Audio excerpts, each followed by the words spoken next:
ఈ ప్రపంచంలో చెడ్డవారిని కనిపెట్టడం చాలా కష్టమైపోయింది. ఎందుకంటే చెడ్డవాడు మంచివాడి కంటే మంచిగా నటిస్తున్నాడు. కాదంటారా?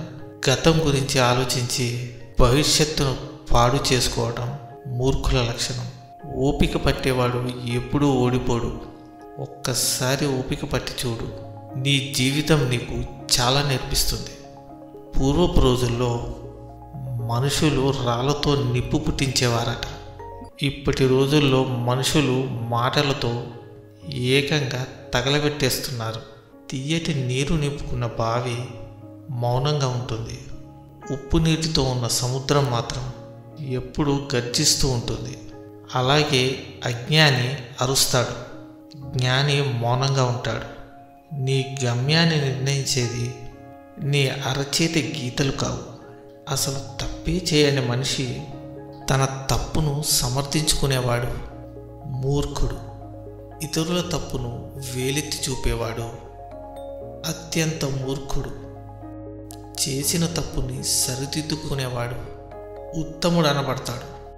గొర్రె కసాయివాడిని నమ్ముతుందో లేదో తెలియదు, కానీ మాయమాటలు చెప్పేవాడిని మాత్రమే నమ్ముతాడు. అంటించే శక్తి అగ్గిపుల్లకు ఉన్న వెలిగించేందుకు మాత్రం ఒక చెయ్యి కావాలి.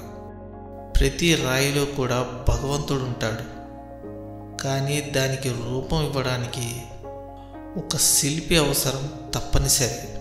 అలాగే మనిషి తనను తాను నిరూపించుకోవడానికి ఒక అవకాశం కావాలి.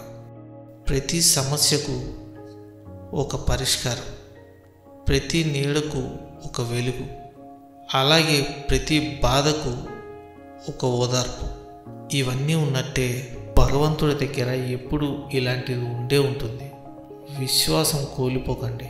ఒక ఆలోచన మనల్ని నిద్రపోనివ్వట్లేదు అంటే అది మనం సాధించాల్సిందైనా అయి ఉండాలి, లేదా బాధించేదైనా అయి ఉండాలి.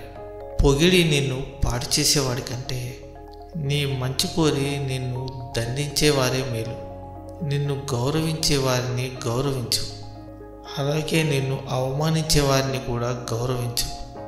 నీ గౌరవం మరింత రెట్టింపు అవుతుంది. జాగ్రత్త, మాట్లాడే మాట జాగ్రత్త, దాచుకోలేని ప్రేమ జాగ్రత్త, అనవసరమైన కోపం జాగ్రత్త, మళ్ళీ రాని ఈ క్షణం జాగ్రత్త.